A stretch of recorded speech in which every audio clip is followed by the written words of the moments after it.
জঙ্গলে ছিল এক রাক্ষসী আর তার মেয়ে। তারা অমর হওয়ার জন্য ১০০টা মানুষ বলে দিচ্ছিল।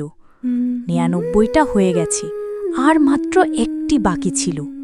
তাই রাক্ষসী তার মেয়েকে পাঠালো এক নতুন গ্রামে, সেখান থেকে একজনকে ধরে নিয়ে আসার জন্য। এই একজন মানুষকে বলি দিতে পারলেই তারা অমর হয়ে যাবে, তাই যে করেই হোক একজনকে বলি দিতে হবে। তাই রাক্ষসীর মেয়ে রওনা দিল সেই নতুন গ্রামের উদ্দেশ্যে।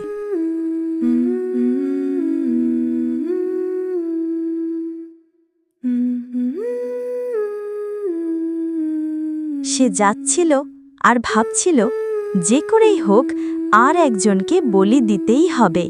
সেই গ্রামে যেতে না যেতেই একজন লোককে দেখে একটি ফোন দিয়ে আসলো।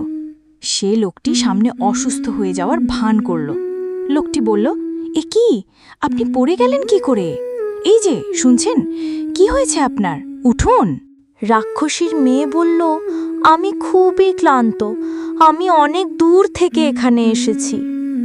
লোকটি বলল, আপনি কোথায় যাবেন? আপনার তো দেখছি শরীরটা ভালো নেই, আমাকে বলুন, আমি আপনাকে পৌঁছে দিচ্ছি। রাক্ষসীর মেয়ে বলল, আমি আমার দিদি বাড়িতে যাচ্ছিলাম, হঠাৎ করে আমি রাস্তা হারিয়ে ফেলেছি, তাই এখন কোনো কিছু চিনতে পারছি না। এখন কোথায় যাব কিছু বুঝতে পারছি না, এদিকে আমার শরীরটাও খুব দুর্বল লাগছে। লোকটি বলল, আপনি কোনো চিন্তা করবেন না, আমি আপনাকে আপনার দিদার বাড়িতে পৌঁছে দিয়ে আসব। আপনার দেখছি শরীরটা এখন খুব খারাপ, আপনি এখন আমার বাসায় একটু বিশ্রাম নেন, তারপর আপনাকে আমি দিয়ে আসব। রাক্ষসের মেয়ে বলল, আপনাকে অসংখ্য ধন্যবাদ, চলুন তাহলে তাই করি। এই বলে লোকটি রাক্ষসের মেয়েকে নিজের বাড়িতে নিয়ে গেল। লোকটি বলল, উনি আমার মা। লোকটির মা বলল, কে রে বাবা, ওকে কোথায় থেকে নিয়ে এলে? লোকটি বলল, মা, উনি ওনার দিদার বাড়িতে যাচ্ছিল, হঠাৎ করে রাস্তা হারিয়ে ফেলেছে, তাই ওনাকে বিশ্রাম নিতে বললাম। লোকটির মা বলল, খুব ভালো করেছিস বাবা, যা ওকে নিয়ে ঘরে যা। যখন তারা বিশ্রাম নিচ্ছিল, হঠাৎ করে রাক্ষসীর মেয়ে উঠে গেল। সে ভাবল এক্ষুনি মাকে খবর দিতে হবে যে আমি এক মানুষের আশ্রয় পেয়ে গেছি। তাই সে তার মায়ের কাছে রওনা হলো, কারণ অমাবস্যা রাতের এখনও আরও 2 দিন বাকি। সে কি করবে তা জানার জন্য তার মায়ের কাছে যাচ্ছিল।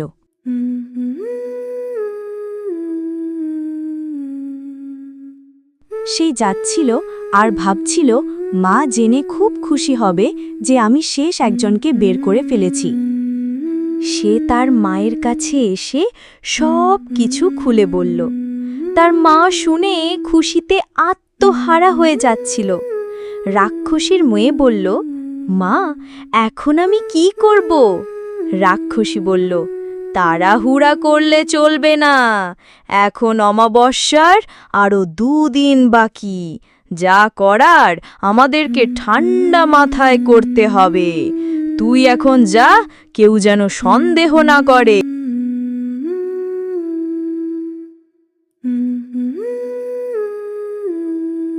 এরপর রাক্ষসীর মেয়ে যাচ্ছিল আর ভাবছিল, মা ঠিকই বলেছে, এখন তাড়াহুড়ো করলে চলবে না, যা করতে হবে ভেবে চিন্তে করতে হবে। যাই, তাড়াতাড়ি বাড়ি যাই। এই বলে সে বাড়ি চলে গেল। পরের দিন সকালবেলা লটকি রাক্ষসীর মেয়েকে বলল, আপনি কোনো চিন্তা করবেন না, আমি আপনার দিদির বাড়ি খুঁজে বের করে দিব। আর যতদিন পর্যন্ত আপনার দিদির কোনো খোঁজ পাওয়া যাচ্ছে না, আপনি এখানেই থাকতে পারেন, কোনো সমস্যা নেই। এই বলে লোকটি আবার তার দিদির খুঁজে বের হলো। এরপর রাক্ষসীর মেয়ে তার মায়ের কাছে রওনা হলো। সে যাচ্ছিল আর ভাবছিল, আজই মাকে বলবো, এখানে বেশি দেরি করা যাবে না, যা করতে হবে খুব শীঘ্রই করতে হবে। এই বলে সে তার মায়ের কাছে গেল।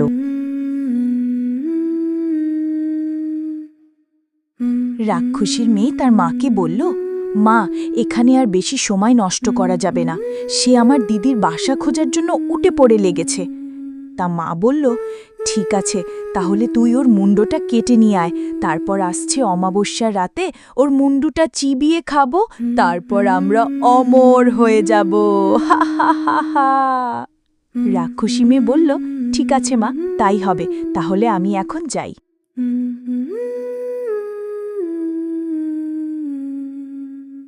সে যাচ্ছিল আর ভাবছিল, আজই ওর মুন্ডটা কেটে নিয়ে আসব, তারপর থেকে আমরা অমর হয়ে যাব।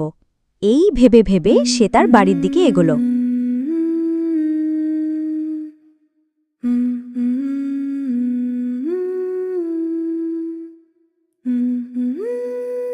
কিন্তু হঠাৎই পরের দিন সকালে রাক্ষসীর মেয়ে অসুস্থ হয়ে গেল। লোকটি রাক্ষসীর মেয়েকে দেখে বলল, কি হয়েছে আপনার? রাক্ষসীর মেয়ে বলল, কিছুই বুঝতে পারছি না, আমার শরীরটা খুব দুর্বল লাগছে।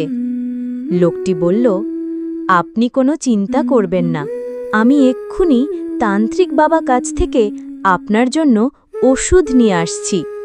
এই বলে লোকটি তান্ত্রিক বাবার থেকে ঔষধ আনতে গেল।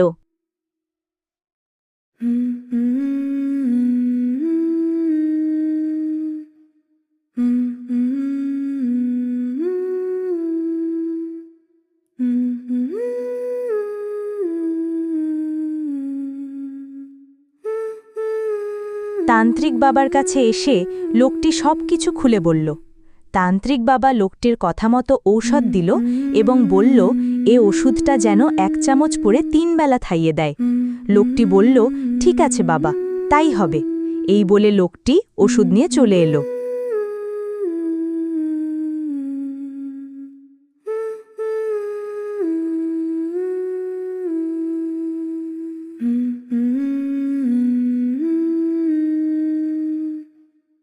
এরপর লোকটি বাড়ি এসে দেখে রাক্ষসীর মেয়ে নিচে পড়ে আছে। লোকটি তাকে ডেকে তুলল এবং বলল, এই নিন আপনার ওষুধ। এই ওষুধটা 3 বেলা 1 চামচ করে খেয়ে নেবেন। আপনাকে আর অন্য কোনো কিছু নিয়ে চিন্তা করতে হবে না। আপনি যতদিন সুস্থ না উঠছেন, আপনি এখানে থাকবেন। আমি আপনার দিদির ঠিকানা বের করে দেব।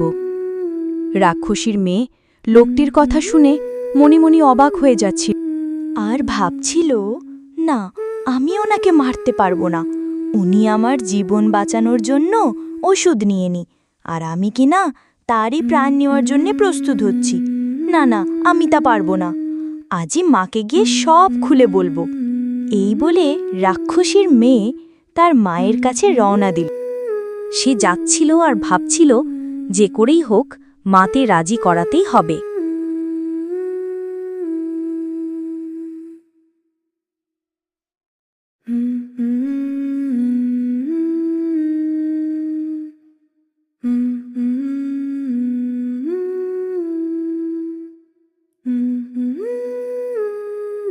এভাবে সে ভাবতে ভাবতে অবশেষে তার মায়ের কাছে এসে পৌঁছাল এবং মাকে বলল, মা, আমি ওকে মারতে পারবো না।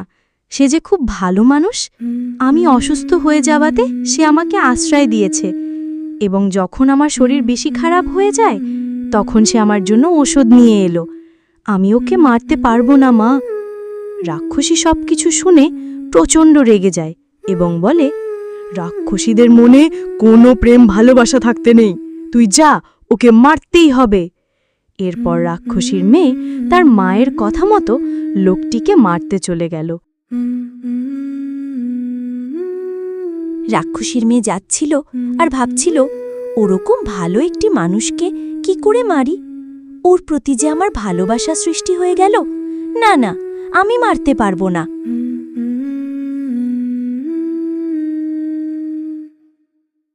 কিন্তু মায়ের কথা যে আমাকে রাখতেই হবে। না না, আমাকে দুর্বল হলে চলবে না। যে করি হোক ওকে আমার মারতে হবে। আমি রাক্ষসীর মেয়ে, আমার মনে ভালোবাসা থাকলে চলবে না। কিন্তু ওর চেহারা দেখে আমার ভেতরে এমন লাগছে কেন? আমি দুর্বল হয়ে পড়ছি কেন? না না, ওনাকে মারতে পারবো না। এই বলে রাক্ষসীর মেয়ে কাঁদতে আরম্ভ করল এবং সে ভাবল, আমি ওকে মারতে পারবো না। এই বলে রাক্ষসীর মেয়ে তার মায়ের কাছে চলল। হঠাৎই লোকটি ঘুম থেকে উঠে গেল এবং বলল, এ কি, ওর হাতে ছুরি কেন? সে কি আমাকে মারতে এসেছিল?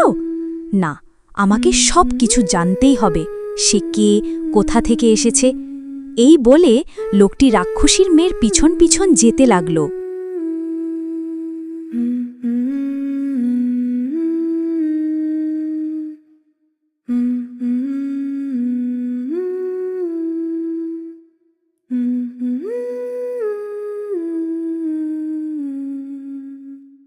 সেই জঙ্গলের ভিতরে গিয়ে অবাক হয়ে গেল। সে দেখল একটি রাক্ষসী। সে রাক্ষসী আর রাক্ষসীর মেয়ের সব কথা শুনল। এক পর্যায়ে রাক্ষসী বলে উঠল, তুই ওকে মারতে পারলি না। সত্যি বলতে তুই আমার মেয়েই না। ছোটবেলায় তোর বাবা মাকে মেরে তোকে সাথে করে নিয়ে এসেছিলাম এবং আমি আমার শক্তি দিয়ে তোকে ধীরে ধীরে মানুষ থেকে রাক্ষসে পরিণত করছিলাম। মেয়েটি সবকিছু শুনে একদম হতভম্ব হয়ে গেল। অন্যদিকে লোকটি ভাবছিল, না না, আমাকে যে করেই হোক এই মেয়েটিকে রাক্ষসীর হাত থেকে বাঁচাতে হবে। এই বলে সে মেয়েটিকে বাঁচানোর জন্য তান্ত্রিক বাবার কাছে গেল।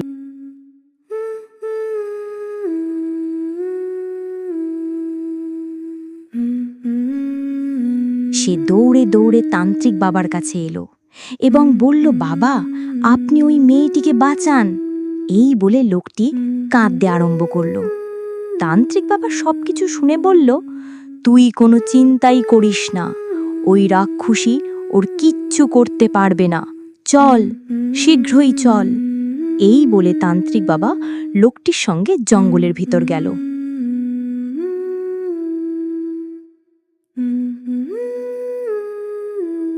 তান্ত্রিক বাবা গিয়ে দেখল রাক্ষসী মেয়েটিকে মারতে যাচ্ছে। তান্ত্রিক বাবা রাক্ষসীকে বলল, দেখ আজকে কাকে মারে। রাক্ষসী বলল, এ কি, কে তুই? আর তুই এ গভীর জঙ্গলে আসলে কি করে? যদি প্রাণে বাঁচতে চাস তাহলে তুই চলে যা। তান্ত্রিক বাবা বলল, প্রাণে আমি নই, তুই বাঁচতে চাইলে চলে যা। এই বলে তান্ত্রিক বাবা মন্ত্রপুত ছুরি নিয়ে রাক্ষসীকে বারবার আঘাত করতে লাগল।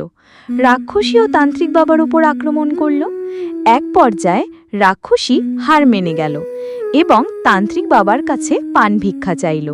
তান্ত্রিক বাবা বলল, যা, তোকে আমি এবারের মতো ছেড়ে দিলাম, আর কোনো দিনও যেন তোকে না দেখি। সে বলল, ঠিক আছে বাবা, তাই হবে।